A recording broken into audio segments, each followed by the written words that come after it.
Year 2026. You're sitting at an energy trading desk in Rotterdam, watching the Brent crude terminal glow across a row of monitors.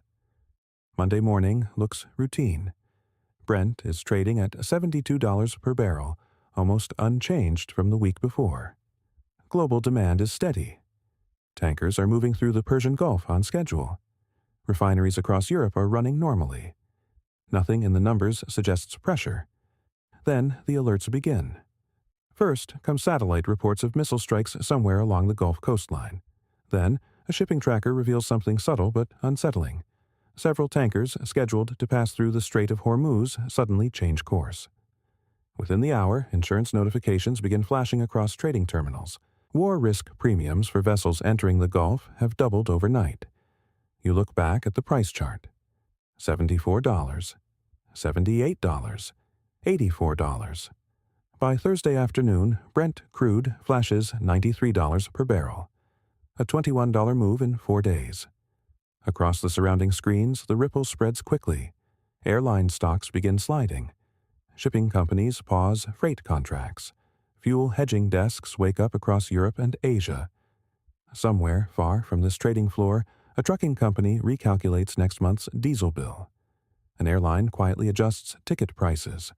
A household will soon notice gasoline creeping higher at the pump. The chain reaction has already started. In a global economy built on constant energy flow, even a small disruption can travel surprisingly far. Supply chains tighten. Transport costs shift. Inflation models on central bank screens begin updating. Energy sits underneath almost everything. When its price jumps suddenly, the shock rarely stays contained. History has shown how these moments can widen. The oil shocks of the 1970s helped ignite a decade of inflation. Sudden energy spikes before the 1990 Gulf War rippled through markets and growth expectations worldwide. Oil tends to move first. The rest of the economy adjusts afterward. And today, the system carrying that shock is even more tightly wired. Global supply chains, leveraged markets, and energy-intensive logistics linking continents in real time, which makes the initial signal easy to underestimate. Because something about the moment still feels disconnected from the numbers. No oil field has stopped pumping. No refinery has exploded. Global demand hasn't suddenly surged. And yet the market is behaving as if millions of barrels just vanished. Because oil shocks rarely begin with missing oil. They begin when risk enters the system. History has seen this dynamic before. In 1973, in 1979, in 1990. Moments when geopolitical tension slipped into the energy arteries of the global economy and prices moved before the physical shortage appeared. Once that sequence begins, markets tend to follow a structure they have repeated for decades. This isn't a random spike, it's a pattern, a very old one.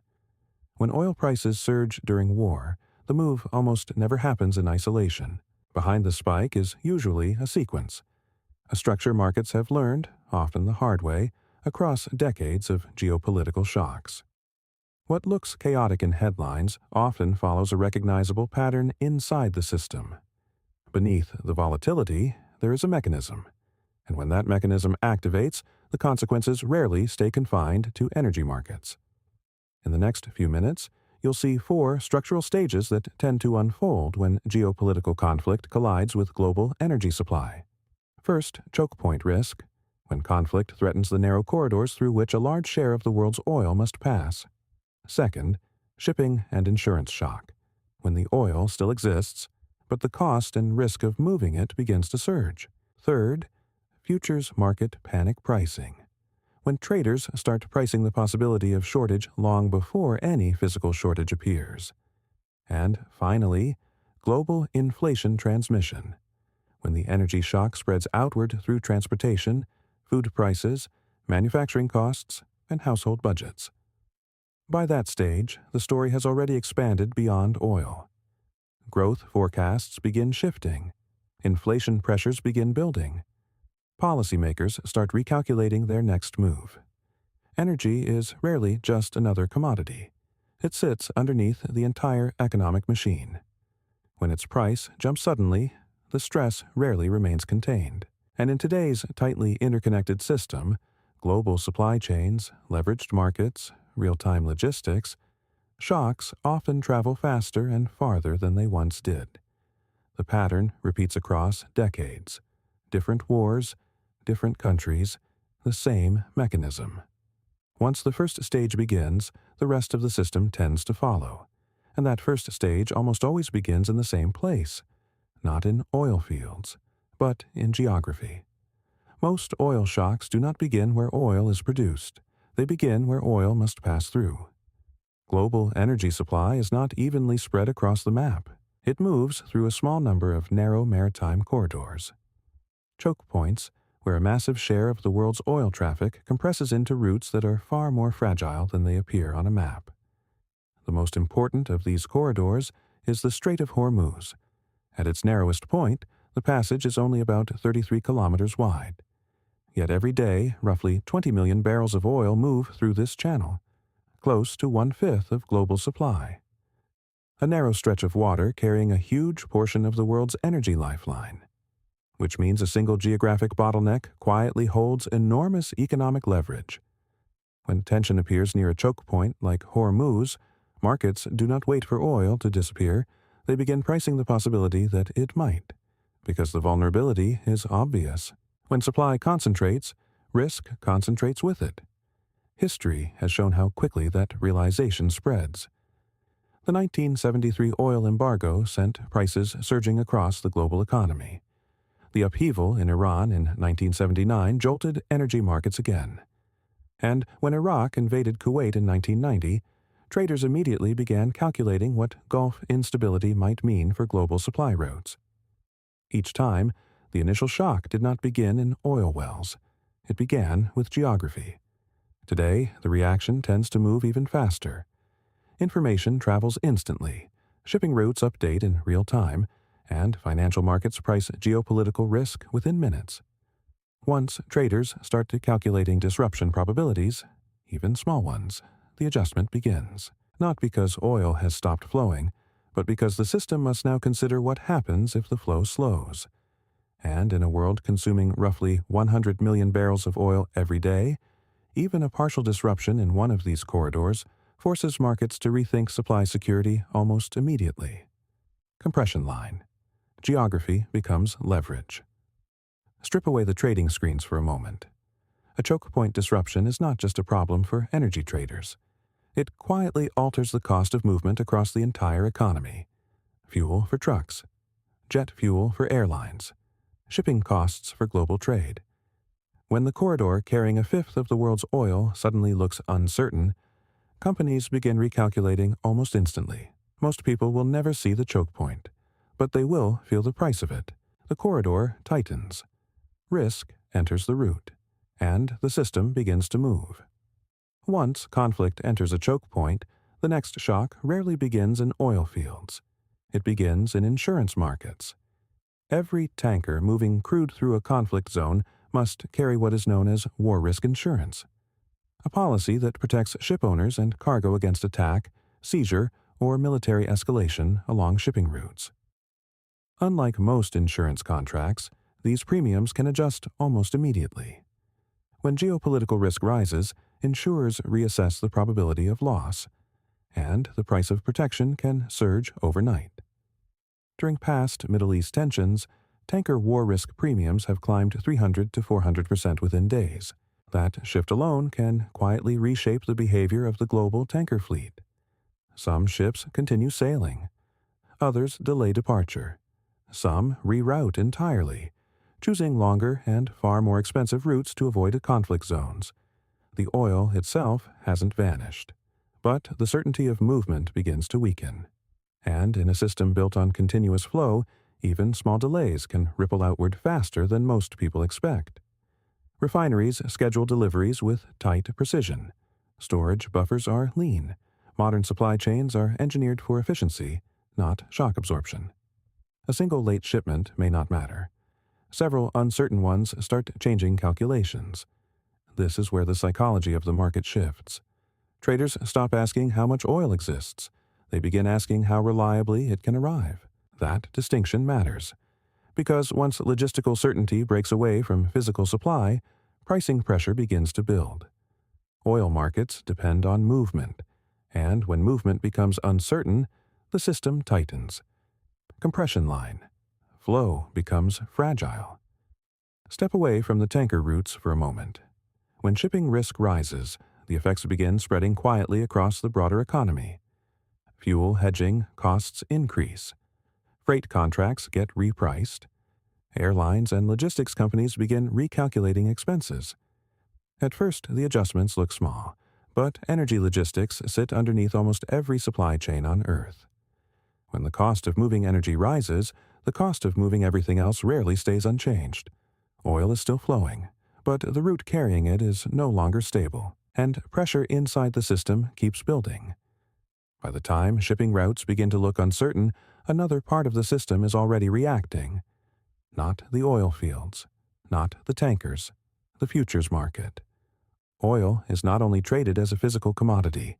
Most of its price discovery happens through futures contracts, agreements that price oil months ahead of delivery.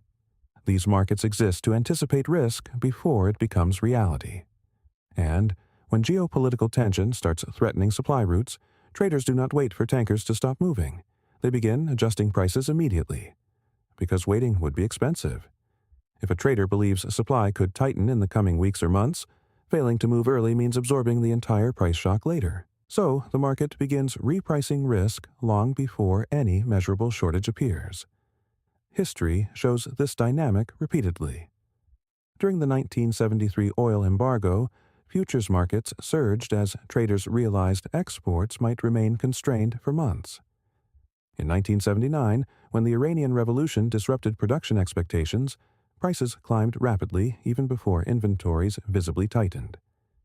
And in 1990, the invasion of Kuwait triggered an immediate repricing of Gulf supply risk. In each case, the physical shortage unfolded gradually. The price shock came first. Modern markets amplify this dynamic. Information moves instantly. Algorithms respond in milliseconds. Shipping data, satellite imagery, and geopolitical headlines feed directly into trading systems across the world, which means risk does not need to materialize to move prices. It only needs to become credible. Once traders start to pricing a disruption scenario, even a temporary one, the futures curve begins shifting upward. Energy traders hedge. Airlines lock in fuel contracts. Commodity funds rotate capital into energy markets. And suddenly, the price signal spreads far beyond oil desks. Compression line. Fear enters the curve. Here is the counterintuitive truth most people miss. Oil prices usually spike before the shortage exists, not after, because markets are designed to anticipate stress, not react to it. If traders waited until supply actually disappeared, the adjustment would be far more violent. Pricing risk early is a form of self-protection built into the system. But it has a side effect. When fear enters the market early, prices can surge even while the physical system still appears stable. Pipelines still flowing. Tankers still sailing. Yet the financial system has already begun preparing for disruption. And that preparation alone can move billions of dollars across the global economy. Supply hasn't vanished, but the expectation of loss has entered the market, and expectations move prices. Once oil prices surge, the shock rarely stays inside energy markets. It begins to move outward. Energy sits underneath the modern economy in a way few other commodities do. It powers transportation, agriculture, manufacturing, and logistics. When oil prices shift suddenly, the effect spreads through those layers faster than many people expect. The first signals appear in transportation. Shipping companies adjust freight rates. Airlines recalculate fuel costs. Trucking fleets begin paying more for diesel. These adjustments often start quietly, buried inside contracts and operating budgets. But energy costs have a way of traveling through the system, because moving goods requires fuel, and the global economy runs on movement. As oil prices rise, shipping costs begin climbing. Manufacturers face higher transportation bills. Agricultural producers see fertilizer and distribution costs increase.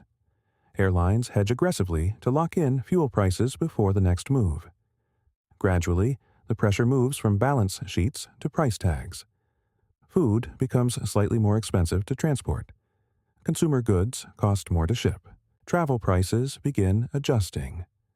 What began as a geopolitical risk inside a narrow waterway begins reaching households thousands of miles away. This is how energy shocks turn into inflation shocks. History has shown the pattern before. The oil disruptions of the 1970s pushed inflation across major economies into double digits. Energy spikes surrounding the Gulf War in 1990 helped shift expectations about growth and price stability around the world. Because energy touches almost everything. When its price rises sharply, the cost of operating the entire economic machine begins to adjust. Compression line.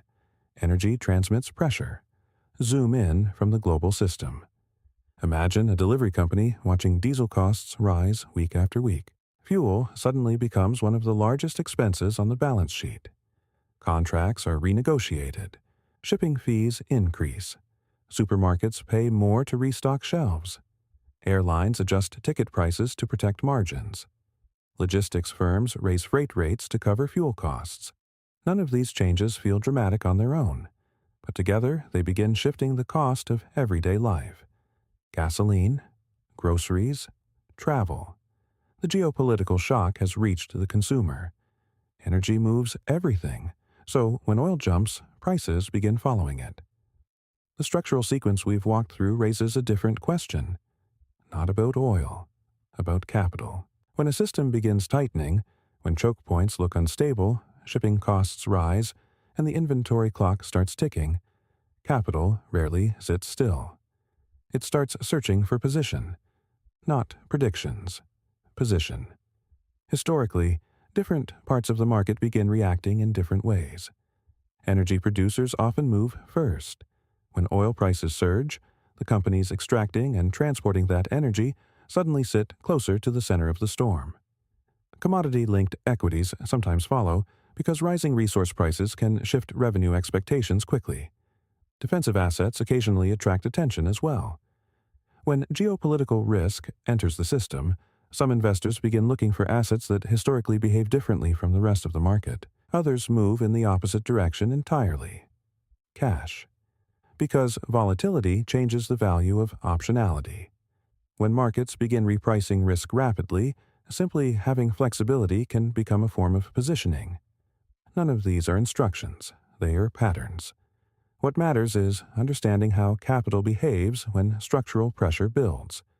Because once the sequence we discussed begins, choke point risk, shipping shock, futures repricing, inflation pressure, the question quietly shifts from what is happening to where capital moves next. So, here's something I'm curious about. If tension around global energy routes continues rising, which part of the system do you think absorbs the biggest impact first?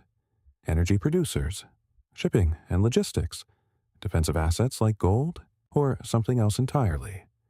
Drop your answer in the comments. And if you want, add the emoji so I know you made it all the way through the autopsy. And if this kind of analysis is useful to you, consider subscribing. This channel doesn't chase headlines. It dissects the hidden mechanics underneath them, the incentives, constraints, and pressure points inside the global financial system. Because markets rarely move randomly. They move through structures that repeat. And once you start seeing those structures, the world's most chaotic headlines begin to look a little less mysterious. Compression line, mechanism over noise. Because in global markets, the story is rarely the event. It's the system reacting to it.